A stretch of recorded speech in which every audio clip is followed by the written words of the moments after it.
This is Miami. For decades, it has been one of the most desirable destinations in the United States. People move here for the weather, the opportunities, and the lifestyle. But there is a problem that most people do not realize. Miami is running out of land to build on. Unlike cities such as Houston or Phoenix, which can sprawl endlessly in every direction, Miami is trapped. To the east, there is the Atlantic Ocean. To the west, there is the Everglades. In between is a city that has expanded as far as it possibly can. The result is a metro area that stretches more than 100 miles from north to south, almost as long as the distance between Los Angeles and San Diego, yet with virtually nowhere left to grow.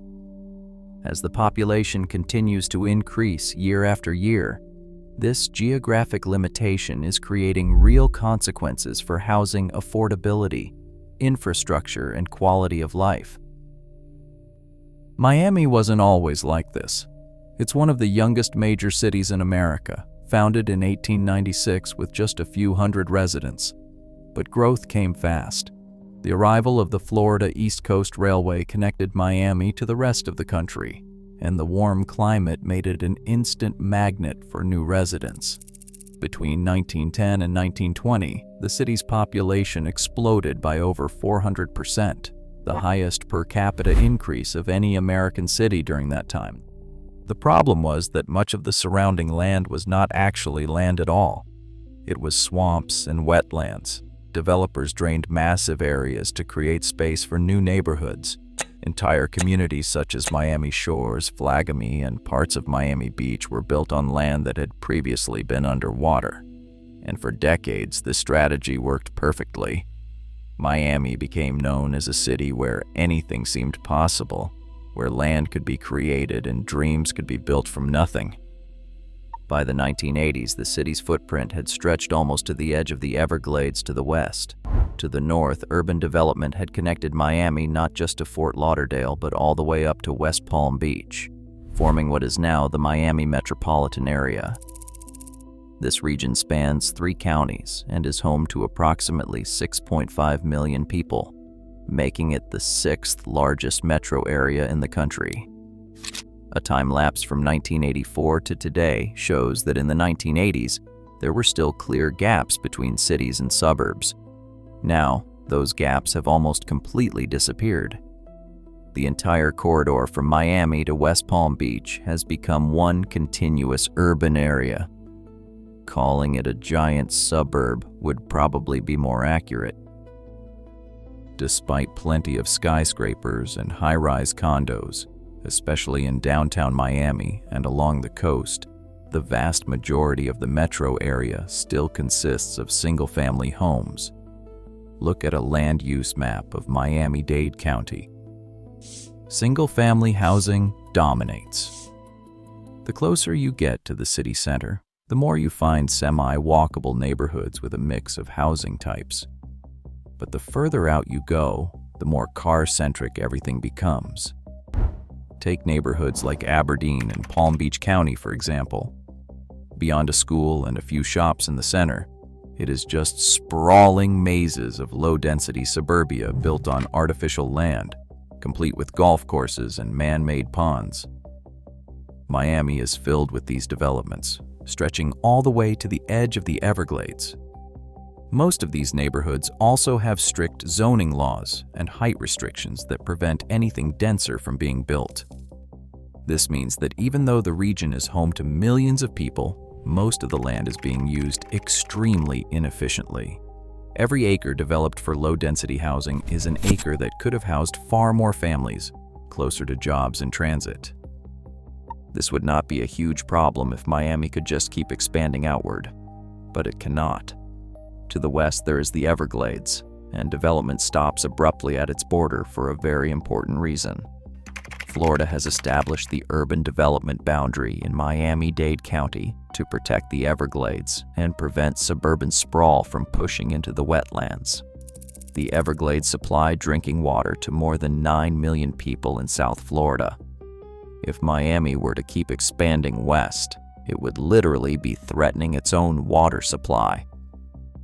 Technically, the metro could continue stretching northward, but the outer suburbs are already so far from Miami's core that commuting becomes impractical. Some people already spend an hour and a half or more just to get downtown. Pushing development even further would only make these commutes longer and put even more strain on already congested highways. So Miami is essentially boxed in. The city cannot sprawl outward the way it used to, yet the population keeps growing and demand for housing keeps rising. When you cannot expand horizontally, the only option left is to build vertically, and that is exactly what Miami has been doing. New apartment towers are going up everywhere. The region is expected to add over 35,000 multifamily units between 2025 and 2027. That sounds like progress, right? Well, not exactly. Most of these new units are aimed at high-end buyers and wealthy newcomers. The majority of construction is happening in neighborhoods like Brickell, Edgewater, and Miami Beach, areas filled with luxury condos and expensive rentals that are far beyond what the average Miami resident can afford. This creates a housing market with a missing middle. Miami doesn't have enough townhomes, duplexes, and small apartment buildings. If you look at the metro area as a whole, you are basically left with two options: either a single-family home in a distant subdivision or a luxury high-rise that costs thousands of dollars per month. There is very little in between. This means that working and middle-class residents are being priced out. If Miami could add more middle-density housing throughout the region, it would create more affordable options for people who actually live and work here. But many neighborhoods have zoning laws that make it difficult or outright impossible to build anything other than single-family homes. Changing these laws requires navigating complex political processes and overcoming resistance from existing residents who often oppose any changes to their neighborhoods. Meanwhile, housing costs keep climbing. Miami already has some of the highest home prices and rents in the country, and as space becomes scarcer, those numbers are only going to keep rising. This puts pressure on long-time residents, many of whom are being forced to leave. The situation is made worse by the fact that Miami's infrastructure was never designed to handle this many people. Traffic congestion is already a major problem, with some of the worst commute times in the nation. Public transit exists, but it is limited and does not cover most of the sprawling metro area. The metro rail system has only 2 lines. While there are plans for expansion, these projects take years to complete and require massive investments. So what does all of this mean for Miami's future? The city's land constraints aren't going away. It's hemmed in on all sides, with no easy way to expand. If nothing changes, Miami will continue to face a worsening housing crisis, with more people competing for fewer available homes and prices climbing higher. The city has options. Build more densely throughout the metro area. Reform zoning laws to allow for more diverse types of housing. Invest in better public transit. But all of these solutions require political will and long-term planning. They also require residents to accept that Miami needs to change if it wants to remain a livable, affordable city for everyone, not just the wealthy. Miami's story is a warning for other fast-growing cities.